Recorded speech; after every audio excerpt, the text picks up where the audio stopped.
আমি থাকি সিরাজগঞ্জের বেলকুচি থানার এনায়েতপুর গ্রামে। আমাদের এলাকাটা এখন অবশ্য আর গ্রাম নেই, কিন্তু আগে পরিবেশটা গ্রামের মতোই ছিল।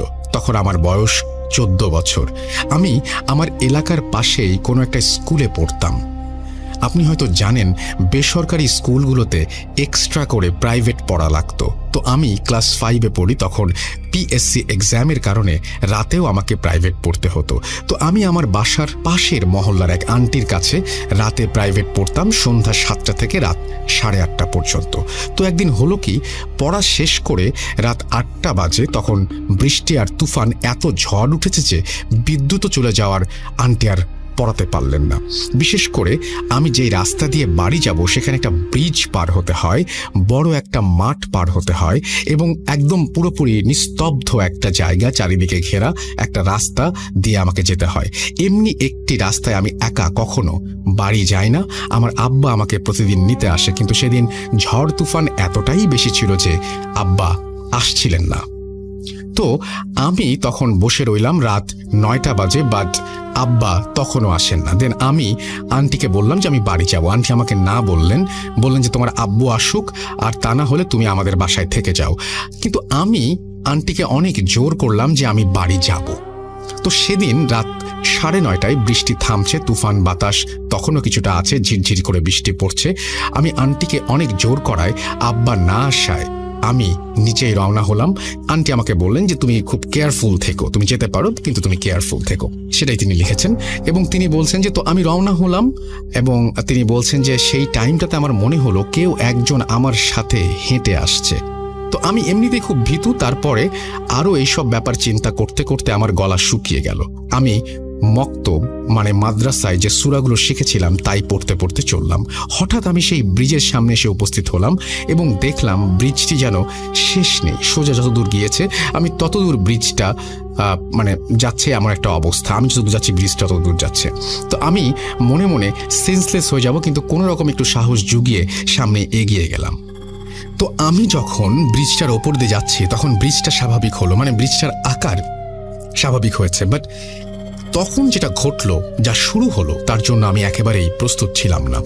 আমি দেখলাম ব্রিজটা একাই নড়ছে, এদিকে ওদিকে দুলছে, এবং মনে হচ্ছে কেউ ব্রিজটাকে হাতে নিয়ে দোলাচ্ছে। এরপর আবার শুরু হলো একটা কান্না, একটা বাচ্চা মেয়ের ফুপিয়ে ফুপিয়ে কান্নার শব্দ শুনলাম আমি। তখন আমার মনে হলো যে এটা স্বাভাবিক কোনো কিছু হচ্ছে না, আমার সাথে স্বাভাবিক কোনো কিছু ঘটছে না। আমি জোরে জোরে বললে ভুল হবে, একদম চিৎকার করে গলা ফাটিয়ে দোয়া পড়তে শুরু করলাম। কিন্তু ব্রিজের আশেপাশে কারো বাড়িঘর না থাকায় কেউ আসেনি। তো এক সময় আমি দৌড় দিয়ে ব্রিজটা পার হলাম। কেউ ব্রিজের ওপর থেকে আমাকে ইশারা করে বলছে, কোথায় যাস, যাস না। কথাটা এমন শোনাচ্ছিল যেন কেউ আমাকে, মানে উনি যে শুনতে পাচ্ছেন এই কথাটা তিনি নানাভাবে বলেছেন। তো আমি ভয়ে চিৎকার করে দৌড় লাগালাম। হঠাৎ কেউ একজন আমার পথের সামনে এসে দাঁড়ালো এবং বলল যে কি হয়েছে বাবা, দৌড়াচ্ছ কেন, কোথায় যাবে? আমি লোকটার কথা শুনে একটু সাহস পেলাম, ভাবলাম কারোর সাথে দেখা তো হলো। তারপর আমি লোকটাকে কিছু বলিনি, বললেন চলো তোমাকে এগিয়ে দিয়ে আসি। তো আমি লোকটার পেছন পেছন আমাদের বাড়ির দিকে যেতে শুরু করলাম। কিছু দূর যাওয়ার পর সেই মাঠে এসে গেলাম এবং লোকটা তখনও আমার পেছনে হাঁটছে।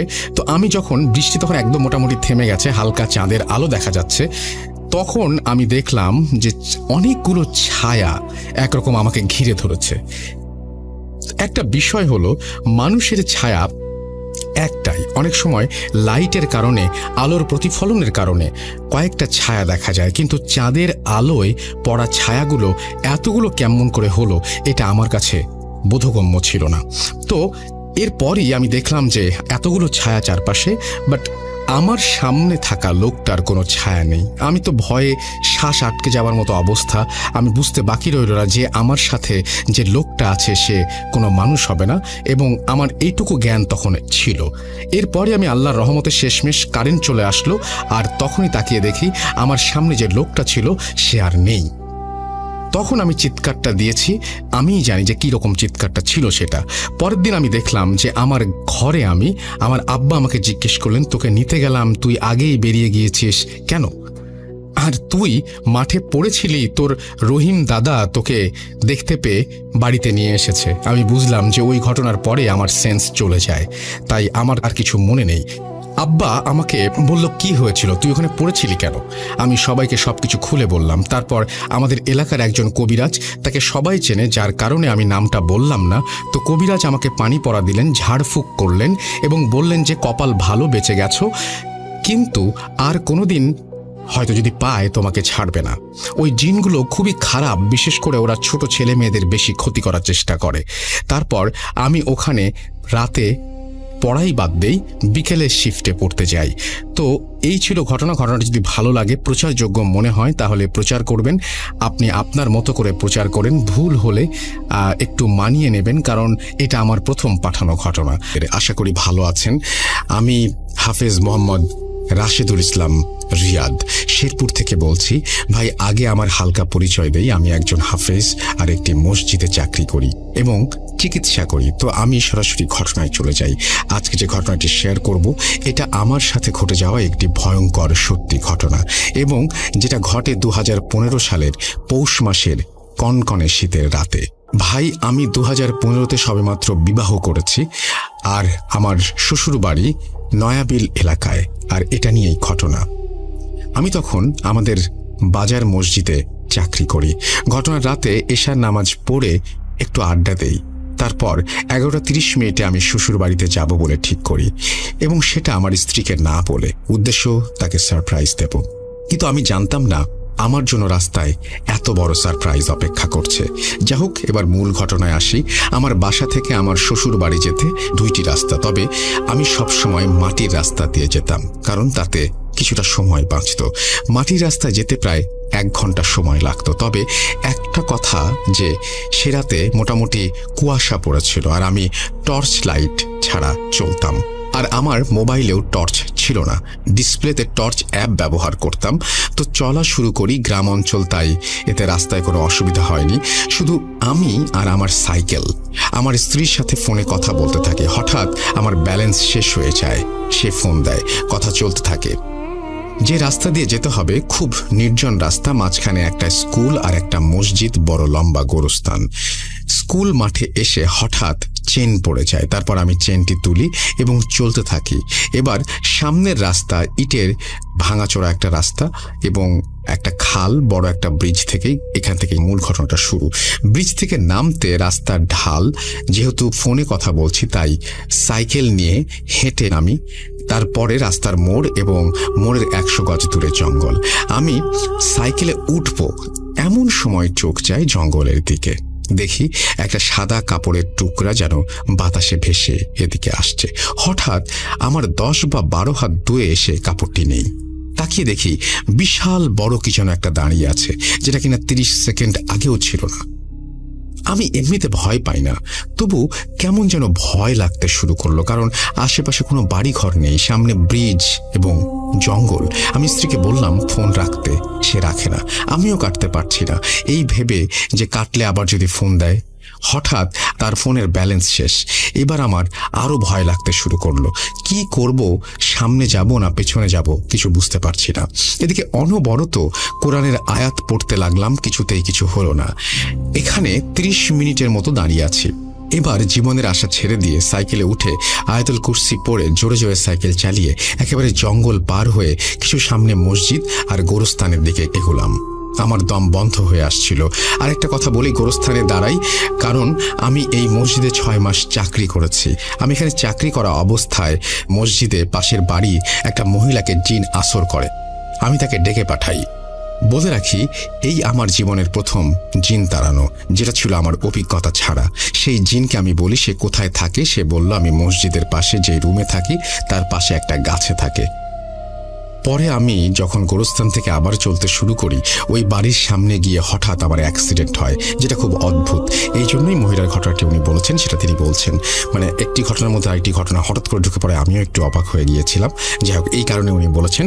এবং তিনি বলছেন যে আমি রাস্তায় দাঁড়িয়ে পড়ি, সাইকেল আর মোবাইল পাশের খেতে পড়ে যায়, আমি কোনো ব্যথা পাইনি। যাই হোক, আমি আবার চলতে থাকি। সামনে একটা পরিত্যক্ত বাড়ি এবং বড় পুকুর আর ছোট একটা ব্রিজ পার হয়ে এবার রাস্তা শেষ।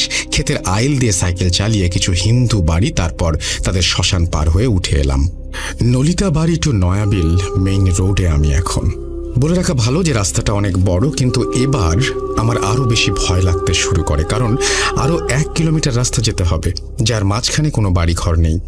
যেই সাইকেলে উঠলাম দেখলাম কিছু দূর পরে একটা কুপি বাতি জ্বলছে, অর্থাৎ আগুন জ্বলছে কোনো একটা জায়গায়, ছোট্ট একটা আগুন। একটু সাহস পেলাম, খুব জোরে জোরে সাইকেল চালালাম, আমার মাথা কাজ করছে না। 1 কিলোমিটার আসার পরে দেখলাম রাস্তায় আমার বিপরীত পাশে একটা কলা পাতা এবং তার উপরে একটা ডিম আর একটা মোমবাতি। এই কুয়াশাতে মোমবাতি জ্বলছে, আর যেখানে রাখা আছে সেটা হলো 3 রাস্তার মোড়, যেটা নদীর দিকে গিয়েছে। আমি সাইকেল নিয়ে দাঁড়িয়ে এই দৃশ্য দেখতে লাগলাম। আমি ডিম খেতে খুব ভালোবাসি, তাই আমি চিন্তা করলাম নেমে ডিমটা খেয়ে নেব। নামতে যাব তখন পেছন থেকে কে যেন বলে উঠল, রাশেদ, বাড়িতে যাও তাড়াতাড়ি। আমি পেছন ফিরে দেখি কেউ নেই, তবে কে দিল সেই আওয়াজ? আমি আর দেরি না করে বাড়িতে চলে আসি। দরজায় নক করি, আমার স্ত্রী অবাক হয়ে দরজা খুলে দিয়ে বলে, তুমি এত রাতে? আমি বললাম, কয়টা বাজে? সে বলল, 1:20। বলেই সাথে সাথে সে তার নাক চেপে ধরে আর বলে আমাকে গোসল করে আসতে। আমার শরীর থেকে নাকি মানুষ মরার পরে পচন ধরলে যেরকম গন্ধ হয় তেমন গন্ধ আসছিল। সবচেয়ে মজার কাহিনী হলো, পৌষ মাসের শীতের রাতে 1:30 মিনিটে আমি গোসল করি, কিন্তু আমার মনে হয়নি যে এটা শীতকাল। তারপরে আমি জানতে পারি সেটা ছিল অমাবস্যার রাত। যাই হোক, এটাই ছিল আমার সেই রাতে ঘটে যাওয়া ঘটনা। আপনাকে আমার সাথে ঘটে যাওয়া একটা ঘটনা পাঠাবো ভাবছি, কিন্তু সময় পাচ্ছি না বলে লেখা হচ্ছে না। আজ তাই লিখতে বসলাম। আমি সরকারি চাকরি করি, বর্তমানে পুলিশের চাকরি করি সিলেটে। আমার ব্যক্তিগত কিছু কারণে কিছু পরিচয় ঘটনার স্বার্থে গোপন রাখছি। যে ঘটনা আমি বলবো সেটা হলো সিলেটের ঘটনা, 2020-এর কোনো একটা সময় ঘটনা, এবং করোনার খুব প্রকোপ চলছে তখন। এখন আসল ঘটনায় আসি। আমি একটা ফাঁড়িতে ছিলাম সেদিন, রাত আনুমানিক রাত 11টা বা 11:30 হবে। এমন সময় হঠাৎ করে আমার ফাঁড়ির ইনচার্জের কাছে কল আসে, মোল্লারগাঁও নামক গ্রামে একজন মহিলা আত্মহত্যা করেছেন। তখন আমি সেন্ট্রি ডিউটি থাকা অবস্থায় ছিলাম। তখন ইনচার্জ আমাকে বলেন ওনার সাথে আমাকে যেতে হবে। আমি সহ আরও 2 জন মিলে মোট 4 জন রওনা দিলাম একটা লেগুনা গাড়ি নিয়ে। লেগুনা গাড়িটা ছিল আমাদের রিকুইজিশনের গাড়ি, যেটা দিয়ে আমরা ফাঁড়ির ডিউটি করতাম। বলে রাখি রাসেল ভাই, আমাদের ফাঁড়িটা একটা চা বাগানের ভেতরে, যা চা বাগান থেকে মেইন রাস্তার দূরত্ব হবে আনুমানিক 3-4 কিলোমিটার। আমরা লেগুনা গাড়ি করে মোল্লারগাঁও গ্রামে পৌঁছাতে পৌঁছাতে রাত প্রায় 12:30 বেজে যায়। বলে রাখি, ওই মরা বাড়িতে গিয়ে আমি একটা বিষয় লক্ষ্য করলাম, বাড়িতে কেউ মারা গেলে কান্নাকাটি করা হয়, কিন্তু এই বাড়িতে কোনো লোকের মুখে কোনো কান্নার ছাপ চিহ্ন কিছু নেই। যাই হোক রাসেল ভাই, আমরা আমাদের কাজটা শুরু করতে গেলাম। বলে রাখি, মহিলা গলায় ফাঁস নিয়ে মারা গেছে। আমাদের সাথে কোনো মহিলা পুলিশ না থাকায় আমরা ওই বাড়ির মহিলাদের বললাম লাশটা নামাতে সাহায্য করার জন্য, কিন্তু কোনো মহিলা রাজি হচ্ছিল না। উপায় না পেয়ে আমি এবং আমার এক ব্যাচমেট মিলে মহিলার লাশটা নামালাম। আমি একটা বিষয় উপলব্ধি করলাম, যখন লাশটা আমি নামানোর জন্য ধরেছি তখন মনে হলো লাশটার উপরে কেউ একজন বসে আছে। আমি এত কিছু মাথায় না রেখে লাশটি নামিয়ে ঘরের বাইরে বসে আছি। তখন আমার মনে হলো, আমার এমনটা মনে হলো কেন? লাশটার উপরে কেউ একজন বসে আছে। এর ভেতর আমাদের ইনচার্জ শ্রুথাল প্রতিবেদন তৈরি করা শুরু করলেন। হঠাৎ করে আমি একটা চিৎকার শুনতে পাই। রুমের ভেতরে গিয়ে দেখি আমাদের ফাঁড়ি ইনচার্জের কণ্ঠ। আমরা সবাই বললাম, কি হয়েছে স্যার? তখন তিনি বলছেন, যখন উনি লাশের সুরুথাল রিপোর্ট করতে যাবেন তখন তিনি বুঝতে পারলেন লাশের মধ্যে কেউ একজন বসে আছেন এবং লাশের চোখ খোলা।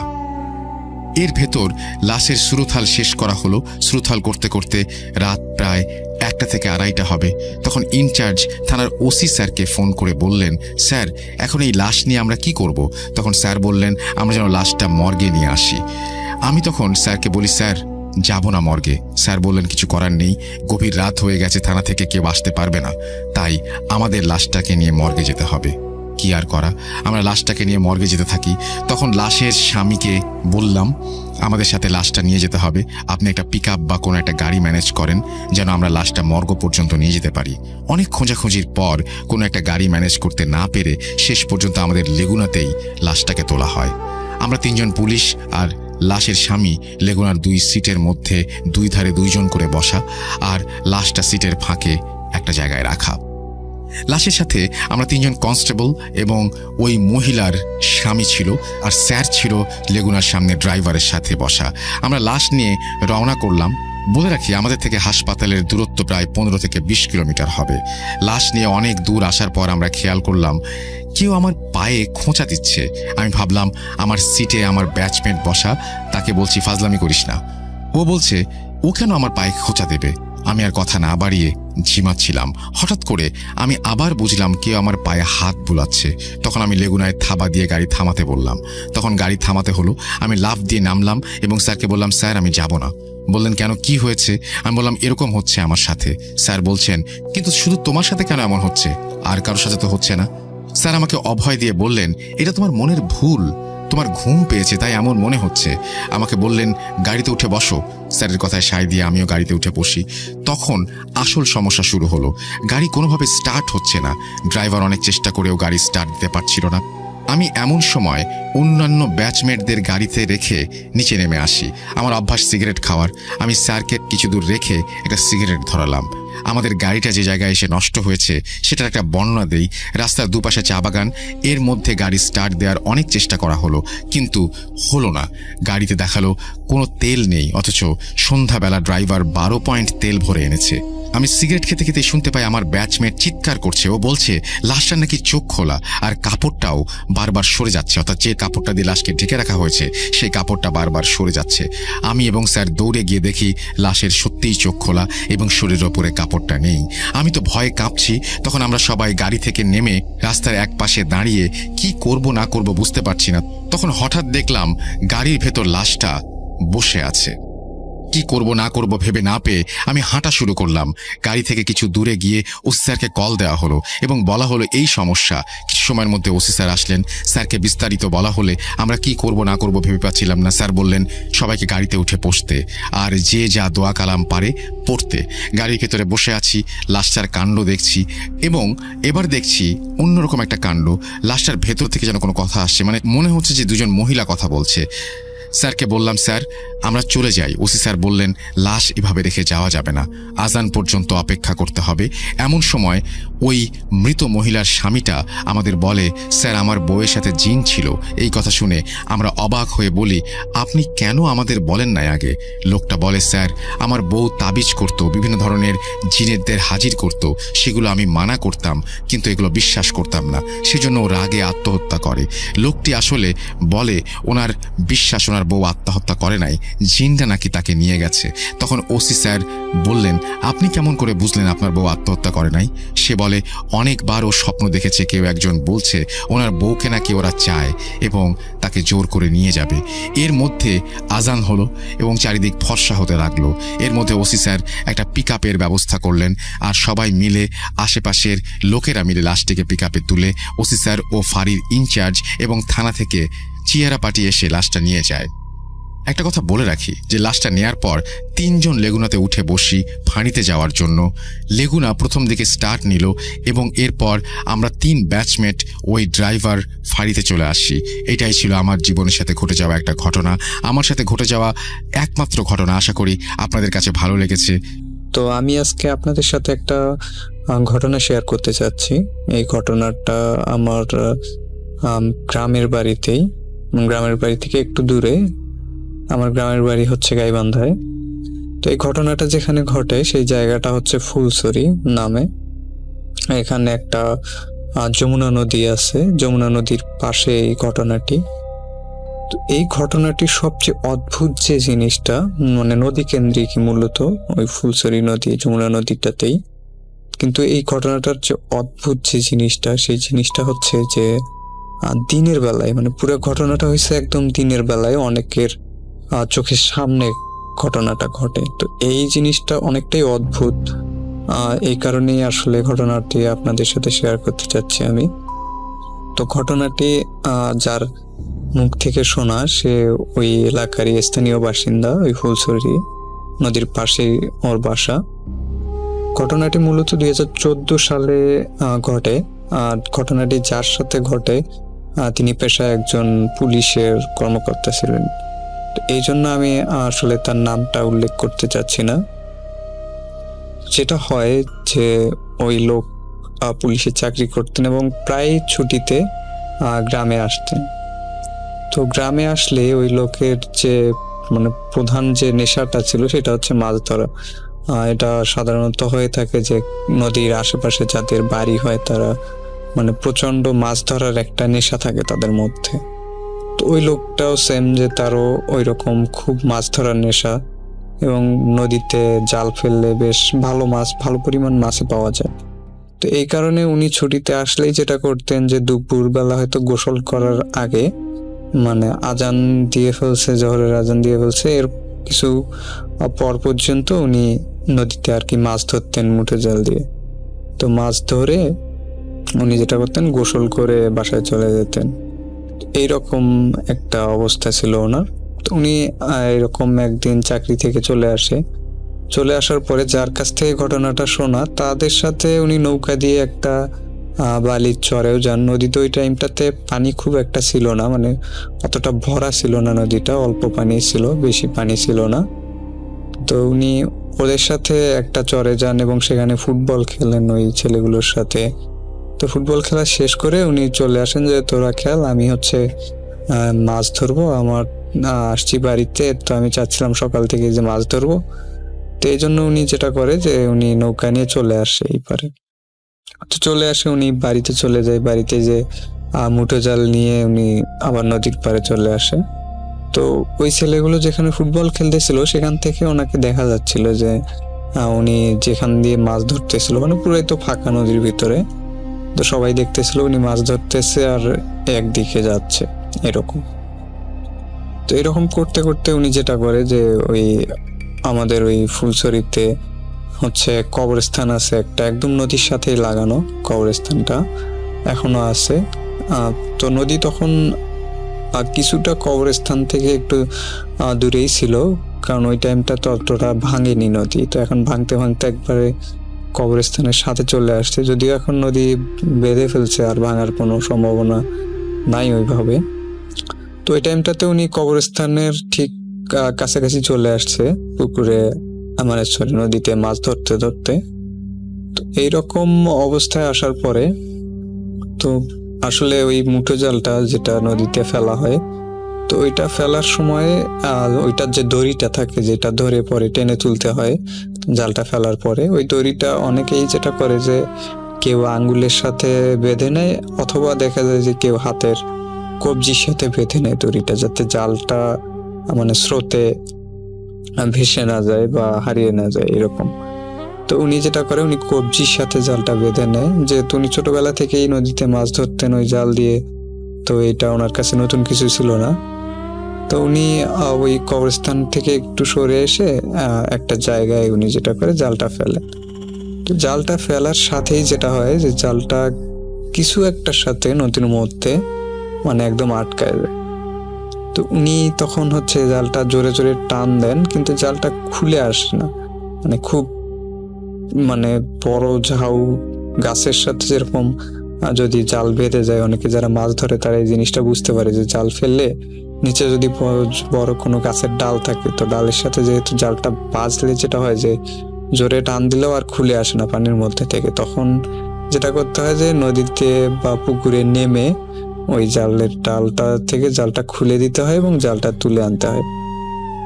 তো উনিও ভাবছে যেহেতু বিশাল নদী, অনেক সময় দেখা যায় যে অনেক কিছু স্রোতে ভেসে আসে বন্যার টাইমে, অনেক গাছপালা ডাল, এবং সেগুলো পানির নিচে থাকে, জাল ফেললে হয়তো ওগুলোর সাথে জালটা বেঁধে যায়, এ সময় অনেকেই নেমে জালটা তোলে।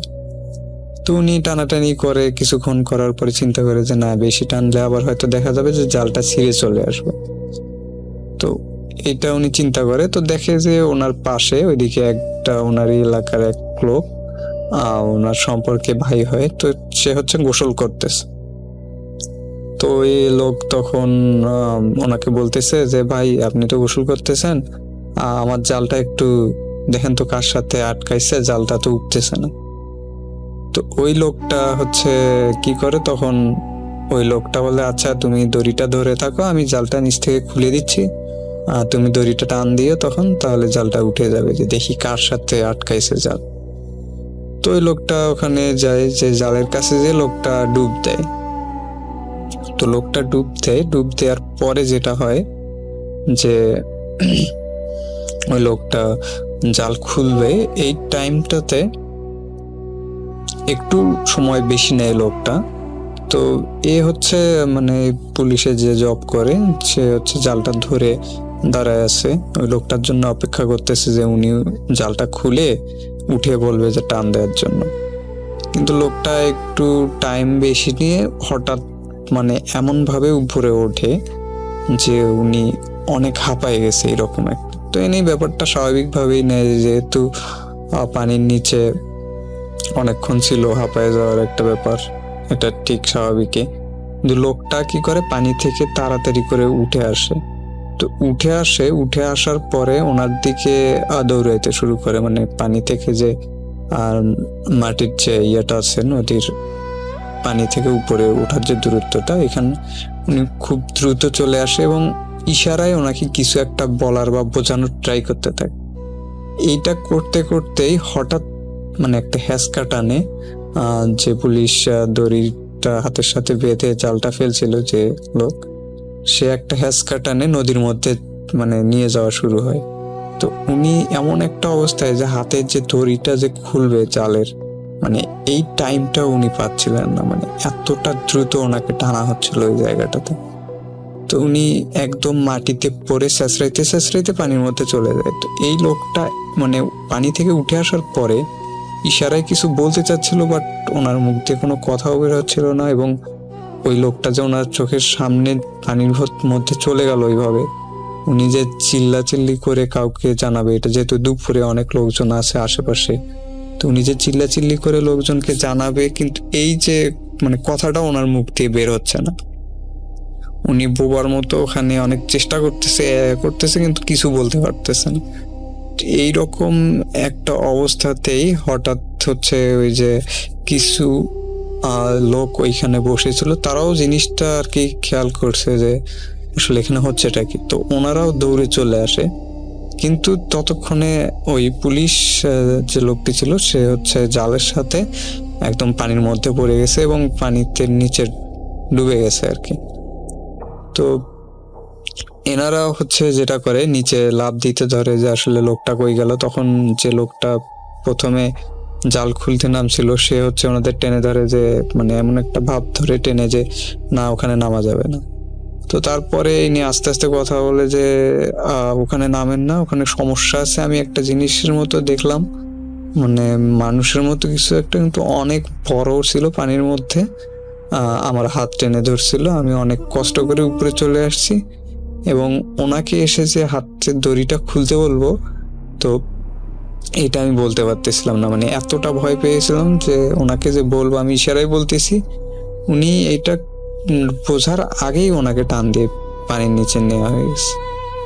তো এইটা হওয়ার পরে ওনার ওই লোকগুলো তখন কি করে, ওই লোকগুলো সবাই মিলে তখন নামে, ওখানে 5-6 জন ছিল, 5-6 জন একসাথে ওখানে লাফ দেয়। দিয়ে ওনারা হচ্ছে নিজেদের হাত ধরে ধরে ডুব দেয়। দিয়ে আসলে দেখে যে ওখানে কোনো জাল নেই বা কোনো গাছের কিছু নেই বা ওই লোকটারও কোনো সন্ধান নেই। তো তখন যেহেতু নদীতে পানি কম ছিল মোটামুটি, তো ওইভাবে নদীতে কোনো স্রোত ছিল না, অতটা স্রোত ছিল না, খুব কম পরিমাণে স্রোত ছিল। তো ওনারা কয়েকবার ডুব দিয়ে ট্রাই করে, আসলে ওনাকে পাচ্ছিল না। ততক্ষণে নদীর পাড়ে মোটামুটি লোকজন আর কি জড়ো হয়ে গেছে, যে আসলে দেখাশোনা হঠাৎ মাছ ধরতে আসলো ছেলেটা, তো ছেলেটা কি হয়ে গেল, জাল সহ ছেলেটা একদম সবার চোখের সামনে এইভাবে পানির নিচে চলে গেল, আর কোনো খোঁজ নেই। তো এটা হওয়ার পরে যেটা হয় যে এলাকার থেকে লোকজন আরো কয়েকজন নামে জাল নিয়ে, তারা অনেক চেষ্টা করে যে আসলে জাল দিয়ে জাল ফেলে ফেলে খোঁজে যে আসলে যদি থাকে জালের সাথে যদি লাগে এরকম। তো ওইভাবে কোথাও পাচ্ছিল না, ওনারা প্রায় আধা ঘন্টার মতো ওখানে সবাই খোঁজাখুঁজি করেন, কিন্তু কেউ খুঁজে পাচ্ছিল না। এরপরে যেটা হয় যে ওইখান থেকে ওইখানে ডুবুরিদের খবর দেওয়া হয় ফায়ার সার্ভিসের। তো তারা আসে, 2 জন ডুবুরি আসে। আসার পরে লোকটাকে অনেক খোঁজাখুঁজি করে। তো তারাও হচ্ছে ওই লোকটাকে খুঁজে পাচ্ছিল না। ডুবুরি তো 2 জন অনেকক্ষণ প্রায় 1 ঘন্টা যাবৎ লোকটাকে খোঁজাখুঁজি করে এবং খুঁজে পাচ্ছিল না। খুঁজে না পাওয়ার পরে তারা উপরে উঠে আসে। সবাই চিন্তা করে যে আসলে গেল কই। এটা উপরে উঠে আসার প্রায় 5 মিনিটের মধ্যেই হঠাৎ দেখে যে ওই লোকটা পানির উপরে ভেসে উঠছে, মানে একদম পানির উপরে ভেসে উঠছে। তো সাথে সাথে এই লোকজন যে ওনাকে উপরে নিয়ে আসে, নিয়ে আসার পরে দেখা যায় যে উনি আসলে মারা গেছে।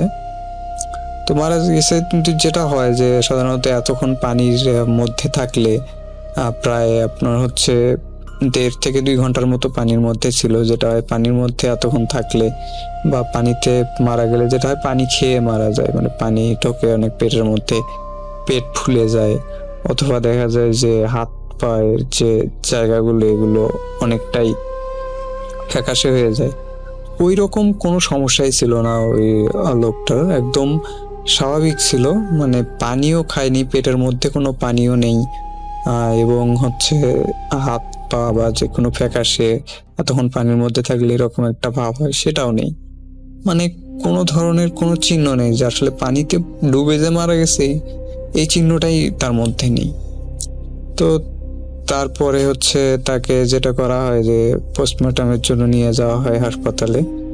তো পোস্টমর্টম করার পরে যেটা আসলে অবাক করা যে বিষয়টা হয় সেটা হচ্ছে যে ওনার যে ঘাড়, এই ঘাড়ের একটা মানে রগ আসলে ভিতর থেকেই মনে হচ্ছে যে ওইটা ছেঁড়া বা থেতলে যাওয়া একটা অবস্থা, এরকম একটা অবস্থা। আসলে উনি ওখানেও আসলে ডাক্তাররা দেখে যে উনি পানি খেয়ে বা নাক মুখ দিয়ে পানি ঢুকে মৃত্যুবরণ করছে, এরকম কোনো কিছু তারা বুঝতে পারেনি। তারাও যেটা বুঝতে পারে যে আসলে তার ঘাড়ের ওই রগটা আসলে ছিঁড়ে যাওয়ার কারণেই তার মৃত্যুটা হয়ে গেছে, এরকম একটা আসলে তারাও ধারণা করে। তো এটা সঠিক আসলে কারণ তারাও বের করতে পারে না, যেহেতু সে পানিতে পড়ে গেছিল এবং পানি থেকেই পরবর্তীতে ভেসে উঠছে। তো এটা সবার সামনেই হয়েছে, মোটামুটি ওই সময় যারা উপস্থিত ছিল তারা সবাই দেখছে। তো এটা আসলেই একটা অদ্ভুত ঘটনা ওই জায়গার। কিন্তু এখনো ওই জায়গাটা অনেকটাই ভয়ঙ্কর অবস্থায় আছে। আমি ওই ছেলের কাছ থেকে আরো শুনছি যে এখনো মানে একাই কেউ ওই জায়গাটাতে মাছ ধরতে যায় না, রাত্রেবেলা তো অবশ্যই না, কারণ রাত্রেবেলা অনেকেই ওই জায়গাটায় অনেক কিছু দেখে, যেমন অনেক বিশাল সাপ, মানে অনেক বিশাল সাপ, যেটা সাধারণত অনেকে দেখে না। ওইরকম সাপ হয়তো দেখা যাচ্ছে ওই পানির উপর দিয়ে যাচ্ছে বা ওই সাইডে নদীর পাশে শুয়ে আছে, লম্বালম্বি হয়ে, বড় একদম লম্বা হয়ে শুয়ে আছে। এর কারণে অনেকেই মাছ ধরতে যে 2-3জনও ওখানে ভয় পেয়ে চলে আসছে, এরকম অনেক ঘটনাও আছে। তো ওই জায়গাটা এখনো অবশ্য অনেকটাই ভয়ঙ্কর হয়ে আছে। এই ছিল আমার ঘটনা। ধন্যবাদ সবাইকে। এটি তার এক আঙ্কেলের ছোট ছেলের কাহিনী। তো আমি সরাসরি কাহিনীতেই চলে যাচ্ছি, আমি সরাসরি ঘটনাটায় চলে যাচ্ছি।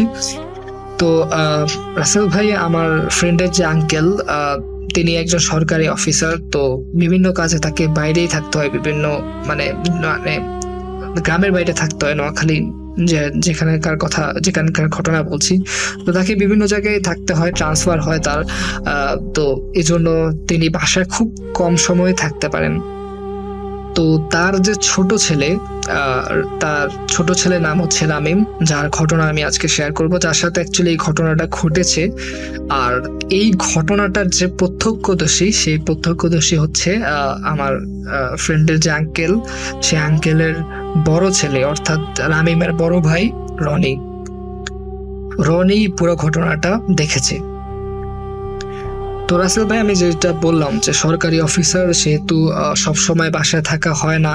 তো ইন দ্য মিন টাইমে যেদিনকার ঘটনা সেই দিনও মানে আমার ফ্রেন্ডের সে আঙ্কেল বাসায় ছিল না, বাইরে ছিল অফিসের কাজে।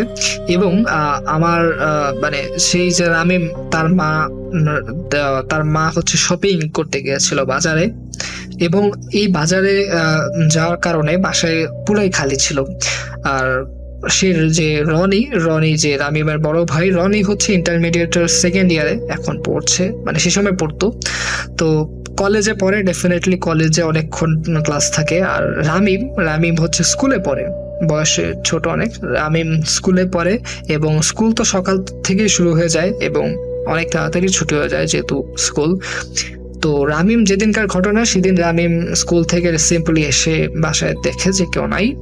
তো তার খুব ইচ্ছা হয় যে কেউ যেহেতু নাই, সে তো আমি একটু ফুটবল খেলবো। তো রাসেল ভাই সে ফুটবল খেলতো, তার ফুটবল খেলার অনেক শখ ছিল। তো সে ফুটবলটা নিয়েই বের হয়ে পড়ে। তো ঘটনার সূত্রপাত এখান থেকে যে সে তাদের যে বাড়ি, সে বাড়ির পুকুরের পিছনের অপোজিট সাইডের পিছনের পুকুরের ওই সাইডে একটা ভাঙা বাড়ি ছিল, আন্ডার কনস্ট্রাকশনের, মানে ইনকমপ্লিট একটা বাড়ি ছিল, ইনকমপ্লিট কনস্ট্রাকশন। তো সেখানে যায়, সেখানে হাঁটছিল। তো হাঁটতে হাঁটতে সে সেই বাড়িটার নিচে একটা ছেলেকে দেখতে পায়। তো সামনে গিয়ে দেখে যে এটা তার ফ্রেন্ড, স্কুলের ফ্রেন্ড। তো সে তার ফ্রেন্ডকে দেখে বলে, কিরে তুই এখানে কি করস? তারপরে ফ্রেন্ড বলে, আয় তো কেমন আছোস, কি অবস্থা? তো বলে যে আমি এমনি এখানে হাঁটাহাঁটি করতেছি এই সে। তো তারা অনেক নানা রকম কথা বলে। তো তার ফ্রেন্ড একটা টাইমে বলে যে চল আমরা ফুটবল খেলি, তো ফুটবল আছে। তো আমিও বললে যে ওকে, আমি তো ফুটবল খেলতেই বাইরে ছিলাম। তো তারা সেই যে ইনকমপ্লিট যে কনস্ট্রাকশন বাড়িটা ছিল, সে বাড়িটার উপরে ছাদে উঠে যায়। এবং সে বাড়িটা কিন্তু 3 তলা ছিল, মানে 3 তলা ইনকমপ্লিট, উপরে একটা বড় ছাদ ছিল। তো তারা ওখানেই খেলতে ওখানেই উঠে যায়। তো উঠে তারা নর্মালি খেলা শুরু করে। এখন রাসেল ভাই ছোট মানুষ, তো তারা খেলতে থাকে অনেকক্ষণ ধরে খেলতে থাকে এবং তাদের তো টাইমের কোনো হিসাব নেই। তো ইন দ্য মিন টাইমে তার যে বড় ভাই রনি, সে কলেজ থেকে ফিরে সে রামিমের ব্যাগ দেখতে পারে। তো বুঝে যে রামিম বাসায় এসেছিল, বাট এখন আবার কোথায় চলে গেছে। তো রনি আবার রামিমকে খুঁজতে বের হয়ে যায়, কারণ দুপুর টাইম খাওয়া না খেয়ে বের হয়ে গেছে। তো খাওয়াটা তো জরুরি, আর অনেকক্ষণ ধরে খেলছিল। তো সে বের হয়ে গেছে খুঁজতে। তো খুঁজতে সে যখন রাসেল ভাই ওই জায়গাটা কিন্তু অনেক নিরিবিলি জায়গা। তো মানে সিম্পল কোনো জায়গায় দূরের কোনো সাউন্ড কিন্তু খুব ভালো মতোই শোনা যায়। তো রনি যখন বের হয়, রনি কিন্তু স্পষ্ট শুনতেছিল যে দূরের থেকে ওই যে ইনকমপ্লিট যে কনস্ট্রাকশন বাড়িটা ছিল, ভাঙা বাড়ি, সেই বাড়ির থেকে রামিমের ভয়েস, যে কেউ ও আর ওর ফ্রেন্ড এরকম খেলতেছে, এটার আওয়াজ পাচ্ছে। তো রাসেল ভাই রনি সেই জায়গায় যায়, ঝোপ জাল পেরিয়ে, তারপর পুকুরের ওই সাইড দিয়ে অপোজিট সাইডে সে ভাঙা বাড়িটার কাছে যায়। নিচে গিয়েও বুঝতে পারে যে হ্যাঁ তারা ছাদে খেলছে। তো রনি উঠে রামিম বলে ডাকতে থাকে। তো রাসেল ভাই রনি যখন উঠে যখন রামিমকে দেখে এবং রামিমকে যখন সে ডাকতে যাবে যে মানে এখন চলো, অনেক তো খেলছো, এখন চলো, কিন্তু যখন ডাকতে যাবে রাসেল ভাই, তখন মানে রনি যা দেখে, এটা দেখার জন্য সে ডেফিনেটলি প্রস্তুত ছিল না। অ্যান্ড এটা সে কি দেখলো, এটা সে নিজেও মানে এক্সপ্লেন করতে পারে না যথেষ্ট ভালোভাবে। সে জাস্ট শকড হয়ে গেছিল জিনিসটা দেখে। সে দেখে যে তার ছোট ভাই রামিম ফুটবল খেলতেছে, ঠিকই ফুটবল খেলতেছে, কিন্তু একা ফুটবল খেলতেছে। সে ফুটবল ঠিকই খেলতেছে রাসেল ভাই, কিন্তু ফুটবল যখন সে খেলতেছে, বলটা সে পাস দিতেছে, একটি ইনভিজিবল কাউকে পাস দিতেছে। এবং সেই ইনভিজিবল কেউ একজন, অদৃশ্য কে একজন ওই পাশ থেকে আবার রামিমকে বল পাস দিচ্ছে। সরি রাসেল, একটু ঠান্ডা লাগছে গলায়, যাই হোক। তো অদৃশ্য কেউ বলটা পাস দিচ্ছে রামিমকে এবং রামিম আবার সেটা মানে খেলছে। তো রনি এটা দেখে ধমকের সুরে রামিমরে বলে যে তুই কার সাথে খেলতেছস, তুই কি করস এখানে? তো রামিম বলে, কই, আমি তো আমার ফ্রেন্ডের সাথে খেলতেছি। তো রনি বলে, কোথায় তোর ফ্রেন্ড? তো রাসেল ভাই রামিম যখন তার বড় ভাইয়ের কথা শুনে যখন সামনে ঘুরে, তখন দেখে যে আসলেই তার ফ্রেন্ড নাই। তার ফ্রেন্ড কোথাও নাই, এই পুরা ছাদে নাই। তার ফ্রেন্ডের জায়গায় অদৃশ্য কেউ একজন, মানে ইনভিজিবল, সোজা কথা। মানে ভাই রাসেল ভাই একদম মানুষের মতো করে কেউ যদি বল পাস দেয়, পুরা ওরকম একটা সিনারি আপনি জাস্ট ইমাজিন করেন, ওরকম একটা সিনারি সে রামিম দেখতে পায়, রনি দেখতে পায়। তো এই দুইজন এটা দেখে অনেক ভয় পায় এবং তারা বুঝতে পারে না অ্যাকচুয়ালি তাদের সাথে কি ঘটতেছে। তারা বুঝতে পারে না, তারা জাস্ট একটা দৌড় মারে সেখান থেকে। তো তো পরে আর কি রাসেল ভাই ঘটনা এখানেই শেষ। ওরা আসলে এতটা ভয় পায় এই জিনিসটা দেখে। আপনি ইমাজিন করেন একটা মানে আপনি একটা ইনভিজিবল কারোর সাথে খেলতেছেন এবং সেই ইনভিজিবল মানুষ মানে ওটা কি আসলে এন্টিটিটা কি আপনি জানেন না, বাট বলটা একদম অবিকল মানুষের মতো করে পাস দিচ্ছে, এরকম একটা অবস্থা। এবং রামিম মানে বিষয়টা রামিমের জন্য, খালি রামিম কিন্তু প্রথমে তার ফ্রেন্ডকেই দেখছিল, কিন্তু রামিম ছাড়া বাকি যারা ছিল মানে তার ভাই দেখছে যে সে একা একা খেলছে, অনেকক্ষণ ধরে খেলছে। অনেক কিন্তু অনেকক্ষণ ধরে জিনিসটা নোটিস করতেছিল এবং সে জাস্ট হয়ে গেছিল ওখানে।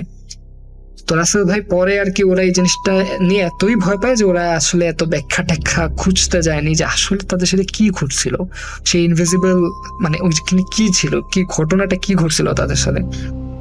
তো রাসেল ভাই শুধু এইটুকু জানা যায় যে ওই যে ভাঙ্গায় বাড়িটা, সে বাড়িটা হন্টেড। এখন কোন কারণে হন্টেড সেটা তারা ফাইন্ড আউট করে নাই, বাট গ্রামবাসীরা বলে যে সেখানে নাকি এই ধরনের ঘটনা প্রায় ঘটে এবং মানে এরকম প্রায় ঘটনা ঘটে এবং সেই বাড়িটা হন্টেড অনেক কারণে। আমি যে ঘটনাটা শেয়ার করব সেটা আমার চাচ্চুর সাথে ঘটে যাওয়া। আমার চাচ্চুর নাম আলতাফ, তার বয়স তখন 7 কি 8। তিনি বায়না ধরেন যে তার বাবার কাছে বায়না ধরেন, বাবা তুমি আমার জন্য কিছু হাঁস কিনে এনে দাও।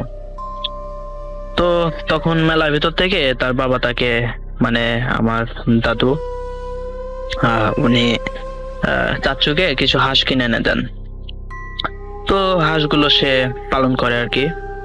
তো আমার যে চাচ্চু যে বাবা ছিল মানে আমার দাদু বলেন যে তুমি তো হাঁস পালন করবে, কিন্তু ওই যে আমাদের বাসার ভিতরে পালন করো, তুমি যেন ওই যে বাসায় খামার কইরা ওইখানে বাসার ভিতরে পালন করবা।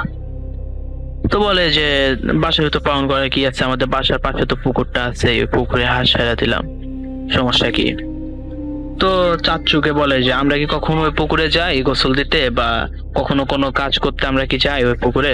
তো চাচ্চু বলে যে না, আমরা কখনো যাই না, পুকুরটা আপনি তো বলছেন ওইখানে যাওয়া যাবে না। তো চাচ্চুকে মানে আমার দাদু বলে যে তা আমি না করলাম, তারপরে তুমি কেন কথা বললো?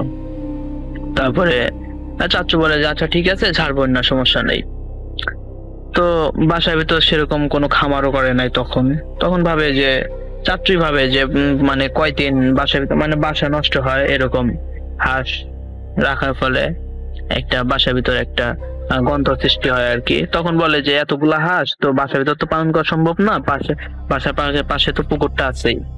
তো তার বাবার কথা সে শোনে না, যে আচ্ছা ওখানে ছেড়ে দেয়, সমস্যা নেই। তো ওইখানে ছেড়ে দেওয়ার ফলে তো 2 দিন ভালোই যায়। 3 দিনের বেলায় দেখে যে 2টা কি একটা হাঁস কম। তো চাচু বলে যে না, 2টা হাঁস 3টা হাঁস কম কেন? উনি ভাবে যে এরকম কম হইলো হাঁস, তো এটা তো বাবাকে বলাও যাবে না, বাবাকে বললে উনি অনেক বকাঝকা করবে যে ওই পুকুরে হাঁস ছেড়াতে না করছি, তারপর তুমি কেন ছেড়া দিলা। আসলে আমি পুকুরটা বর্ণনা দিয়ে নেই। আমাদের বাসার পাশে পুকুরটা ছিল, এখন আর নাই। ওখানে অনেক বাঁশ যা ছিল আর কি, সকল কিছু কেটে ফেলা হয়েছে। তো এখানে এখন মানে কোনো পুকুর নাই, ওখানে বালি মাটিতে একদম পুরা করে দেওয়া হয়েছে আর কি, কোনো পুকুর নাই আর কি, আগে ছিল। তো পুকুরটা এরকম ছিল, আমার শোনা কথা, আমি অবশ্য দেখি নাই পুকুরটা। তো পুকুরটা অল্প পানি ছিল, বেশি পানি ছিল না, কিন্তু পুকুরটা অনেক বড় ছিল। তো পুকুরের ভিতরে হাঁস ছেড়ে দিত আর কি। তো এরকম 1-2টা কম পাইতো। তো চাচ্চু মন খারাপ করে থাকতো যে আসলে কি হইলো, প্রথম দিন এরকম, দ্বিতীয় দিন এরকম কোনো প্রবলেম হইলো না, এখন এরকম প্রবলেম হইতেছে, তো কি কাহিনী কি। তো কাকু ভাবলো যে আমি একটু তাইলে যাবো, এখানে গিয়ে আমি একটু মানে দেখবো যে এরকম প্রবলেম হয় কেন। তো হয়তো সে ভাবে যে হয়তো চোরও আসতে পারে, চোরও চুরি করতে পারে, এরকম ভাবে আর কি। তো এরকম ভাবার ফলে সে সেখানে যায়, যে ওখানে বসে থাকে, না কোনো প্রবলেম নাই, সেখান থেকে সেদিন সে হাঁস নিয়ে আসে, একটা হাঁসও কম পায় না। তো তার কাছে মনে হয় যে আসলে এলাকার মানুষজন হয়তো চুরি করছে, হয়তো তাদের চোখ পড়ছে হাঁসের উপরে, এই কারণে হাঁসগুলো অনেক বড় বড় হয়েছে, হয়তো সেরকম একটা চোখ করতে পারে। তো সে ভাবে যে হয়তো কেউ চুরি করছে। তো সেদিনও সেরকম কোনো প্রবলেম হয় না, দ্বিতীয় দিনও কোনো প্রবলেম হয় না। এরকম ভাবে এক সপ্তাহ পর দেখে যে আবার 2টা হাঁস কম। তো চাচ্চু এবার ভাবে যে এরকম কম হইলো, সে তারপরে ভাবলো যে কাউকে জানাবো না, না জানায় আমি সন্ধ্যার দিক যে ওখানে যে বসে দেখবো যে আসলে হাঁস এত কম হয় কেন। আমি হাঁস ছেড়ে দেই ঠিক মতো, আবার যখন সারাদিন হাঁস ঠিক দেখে আসি, সন্ধ্যাবেলা হাঁস কম আসে 2টা 1টা। তো চাচ্চু ভাবে যে আসলে আমি যাব। তো সে যে কথা সেই কাজ, সে তারপরের দিন যায়, বিকালবেলা গিয়ে দেখে ওখানে যে বসে থাকে, না সেরকম প্রবলেম হইতেছে না। সে সন্ধ্যাতিক ভাবে যে এখন তো হাঁসগুলো তো উঠে আসবে, তো আমি একটু ঝোপে আড়ালে যাই, দেখি আসলে কি হয়, আসলে কেউ নেই নাকি এটা কোনো কেউ কিছু করে নাকি, মানে এরকম। তারাও জানতো যে পুকুরটা আসলে ভালো না, সেও জানতো। এ কারণে সে একটু মানে করে আর কি, যে আমি দেখবো। তো সে দাঁড়া থাকার ফলে সে খেয়াল করে একটা মাথা, মানে সে কিন্তু পিছন সাইডে দাঁড়ায় আছে, আর মাথাটা উঠা তো একটা হাঁসকে একদম চুল দিয়ে পেঁচা ফেলা দিয়ে একদম মানে তার পানির ভিতরে একদম ডুব দিল, মানে নিয়ে গেল আর কি। তো সে ভাবলো যে এটা আমি কি দেখলাম। উনি একটু মানে ভয় বলবো কি, উনি প্রচন্ড ভয় পাইছে, যেটা আমি কি দেখলাম। মানে একটা মাথা উঠে আবার ওটা আবার নিয়ে চলে গেল। তো চাচ্চুর কাছে এটা একটু মানে ভয় লাগে যে আসলে কি এটা। তো অনেকক্ষণ এখানে থাকে যে আসলে দেখি যে হাঁসগুলা উঠে বাসায় চলে যেতেছে, কিন্তু চাচ্চু এখান থেকে যায় না। যে আসলে আমি মানে সে হতবাক হয়ে গেছে যে এরকম একটা হাঁস ডুব দিল আর উঠতেছে না, এই হাঁসকে নিয়ে ডুব দিল, হয়তো কোনো মানুষ এরকম ভাবে যে মানুষ হয়তো এরকম করতে পারে। তো সে ভাবে যে আসলে কেউ তো হইতে পারে যে এখান থেকে দম দিয়ে নিয়ে একদম ওইখানে মানে অন্য সাইডে যে দম থেকে উঠে আবার হাঁস নিয়ে বাসায়, মানে সে এক কথায় সে মানুষ ভাবে যে কোনো মানুষ হয়তো এই কাজটা করছে। তো সে সেরকম আমলে নেয় না জিনিসটা। দ্বিতীয় দিন মানে তারপরের দিন সে আবার ওইখানে যা বসে, সে একই কাজ করে, ওইখানে যে দাঁড়া থাকে, মানে বাজারের পিছনে গিয়ে দাঁড়া থাকে যে আসলে দেখি আবার কি হয়। তো সেম কাজটাই হয় আবার, যে ওরকম একটা ওঠে। সে কি করে, আস্তে চুপ করে পানির ভিতর নেমে গিয়ে একটা দম দিয়ে, আমি আগে বলছি পুকুরটা অনেক বড়, পুকুরে পানি কম। তো উনি কি করে, দম দিয়ে ওইখানে মানে মধ্যে সাইডেও না, হালকা একটু মানে মধ্য সাইড আর কি, পুকুরে মাথাটা যখন ওঠে, তো সে ওইখানে যায়, চুপ করে যায়, কারণ পানি কম। সে চুপ করে যায়, যার ফলে সে দেখতে পায় যে ওই মাথাটা মানে ওই হাঁসটা একদম পেঁচায় ফেলাইছে। দিয়ে উনি কি করে যে আসলে এখানে একটা মানুষ থাকবে, সে মানে ওরকম মানে করে নাই যে এটা মানুষ, কি এটা কি হতে পারে। তো উনি ভাবছে যে এটা মানুষই। তো এরকম সে মাথাটা টান দিয়ে উপরের দিক তোলে, মানে উনি কত পানি হবে ওখানে, মাজা পানির থেকে মানে আমাদের বুক পানি পর্যন্ত এরকম পানি ওইখানে পুকুরে। তো উনি যখন মাথাটা তোলার ফলে, উনি যখন ওনার মাথাটা তুলে ওনার মুখের সামনে মানে মাথাটা তোলার ফলে দেখে যে মাথাটার কোনো শরীর নাই, অদৃশ্য কোনো শরীর নাই, শুধু মাথাটাই তার দিক তাকায় আছে। তো উনি ওইটা দেখে আর কি, মানে উনি অনেক মানে ভয়, কি বলবো, উনি কি বলবে কিছু ভেবে পাচ্ছিল না। ওনার শরীরের মানে লোম একদম দাঁড়িয়ে যাচ্ছিল। তো উনি ওইটা দেখার ফলে উনি অনেক ভয় পাইছে। ভয় পাওয়ার ফলে উনি দেখতে ওই উনি যে হাতটা ধরছে, ওই মাথার চুলটা মানে ওনার হাতের সাথে পেঁচে গেছে, যার ফলে উনি মানে অনেক বড় বড় চুল। তো উনি যখন ওটা ধরার ফলে ওই মাথাটা ওনার মানে মাথা যে মুখ, ওই মুখটা উনি যেটা বিবস্ত্র একটা চেহারা, মানে ওনার একদম সাদা, মানে একটা মানুষ যদি মারা যায় ওর ভিতরে, পানির ভিতরে যখন মানুষ মারা যায়, আপনি দেখে থাকবে যে মানুষ মারা যাওয়ার ফলে একদম মুখ সাদা সাদা হয়ে যায়, যার ফলে এবং ওনার যে মুখটা বর্ণনা করছেন আর কি, মুখটা একদম সাদা। তো ওনার মুখের মানে উনি তো একদম স্পষ্ট দেখছেন আর কি পূর্ণিমার মানে তখন সময় আর কি, মানে আকাশে মানে তখন সন্ধ্যাবেলাও আকাশ অনেক পরিষ্কার। তখন তিনি দেখতে পান যে আলো আছে আকাশে। তো তিনি দেখতে পাচ্ছেন যে যে কানগুলা যে ছিল কানের সাথে একদম লোমর, একদম কানগুলোর লোম, আর মুখ যে একদম ফুলে গেছে ওইখান দিয়ে হালকা হালকা হালকা হালকা লোম। উনি এরকম ভাবে বর্ণনা করছে। তো একদম চোখ দিয়ে তাকায় আছে, ওনার চোখগুলো একদম সাদা হয়ে গেছে। তো মানে বলতে গেলে পুরা শৈলী মানে মুখটাই পুরা সাদা, আর ওনার যে লোম ছিল লোমগুলো একদম কালো কালো এবং চুলগুলো একদম কালো। তো উনি এটা দেখার পরে উনি ওইখানে মানে ওনার হাতে ওই জিনিসটা কামড়ে ধরছে, কামড় দিচ্ছে আর কি। তো এখন পর্যন্ত চাচ্চুর হাতে এখন পর্যন্ত এই কামড়ের দাগ এখন পর্যন্ত আছে। আপনি দেখতে যান, আমি এখানে ছবি তুলে দিতে পারি। তো কাকু এটা দেখার ফলে তো ওইখানে যে কামড় দেয় উনি হাত থেকে অনেক কষ্টে ওনাকে আর কি ছাড়ায় আর কি, ওনার এক হাত দিয়ে আর কি ওই মাথার চুলগুলো চড়ে টেনে ধরে ওনাকে মানে জিনিসটা ওনাকে ছাড়ায় আর কি। ছাড়ানোর ফলে ওনার উনি ওইখান থেকে মানে উঠবে আর কি, মানে ধস্তাধস্তি একটা মানে মাথা ই করে আর কি, ওই চুলগুলা ওই শুধু পায়ের সাথে শুধু পেঁচে ধরে। তো এই জিনিসটা মানে মানে ওইখানে অনেকক্ষণ থাকার ফলে তার মানে জিনিসটা তখন মাগরিবের আজান এরকম মাগরিবে আজান পড়ে যায়। তো ওই জিনিসটা ওনাকে ছেড়ে দেয় আর কি। ছেড়ে দেওয়ার পরে উনি তখন উঠে আসার ফলে তখন বলে যে আজকে বেঁচে গেলি, কিন্তু এরপরে তা বাঁচবি না। তো ওনার তারপরে সে এমন একটা মানে রোগ যে হয় যে উনি বিছানা থেকে উঠতে পারে না, মানে ওনার যা খায় কিছুই থাকে না শরীরে, মানে মলমূত্র ভাবে ত্যাগ করে দেয় আর কি।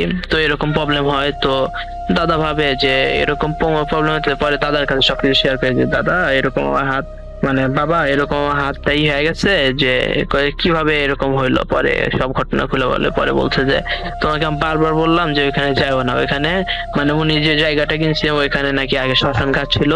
তো ওইখানে মানে শ্মশান ঘাট ছিল, পরে ওইখানে চাষবাস করতো মানুষ আর কি। তো দাদা ওইখানে জায়গাটা কিনে নিয়ে ওইখানে মানে আমাদের যে মানে বাসা যে বাসা তৈরি করার ফলে ওইখানে যত মাটি লাগে ওইখানে একটা পুকুর খনন করার ফলে ওইখানে পানি বৃষ্টি পানি জমে যায়। তো ওইখানে একটা পুকুরে তৈরি হয় আর কি। তো এরকম ভাবে পুকুরটা তৈরি। তো পুকুরে বৃষ্টি পানি যেহেতু চলে যাওয়ার পরে বৃষ্টি যখন থেমে যায়, তো দেখতে পাই যে কিছুদিন পরে বৃষ্টি পানি শুকায় যায়। তো ওই পুকুরের পানি আর কোনোদিন শুকায় নাই। তো এরকম একটা অবস্থায় তো দাদা বলে যে আসলে এটা ট্রিটমেন্ট করতে হবে। তো উনি একটা কবিরাজের সন্ধানে যায়, যে আসলে পরে একটা কবিরাজ আছে, আসার পরে বলে যে কবিরাজ পরে বসার পরে বলে যে এরকম প্রবলেম, ওনার কাছে সবকিছু খুলে বলে কবিরাজ বলে যে এরকম প্রবলেম হয়েছে, তো এটা আগে জানাইতে হইতো। পরে বলে যে এখন কি করা যায়। পরে বলতে আচ্ছা ঠিক আছে, তো আমার একটা গুরু আছে ওনাকে নিয়ে আসতে হবে, মানে উনি তার শিষ্য আর কি। তো তারপরের দিন তারপরের দিন তার গুরু আসার পরে তার গুরু আবার বসার পরে কথাবার্তা বলে, উনি সবকিছু খুলে বলে। তো বলে যে আসলে কি বলবো, তো আমাকে আসলে জিনিসটা আগে বুঝতে হবে, এখানে থাকতে হবে, তারপর বুঝতে হবে। তো উনি থাকেন, কিছুক্ষণ থাকার পরে উনি বলেন যে আচ্ছা ঠিক আছে আমি দেখতেছি।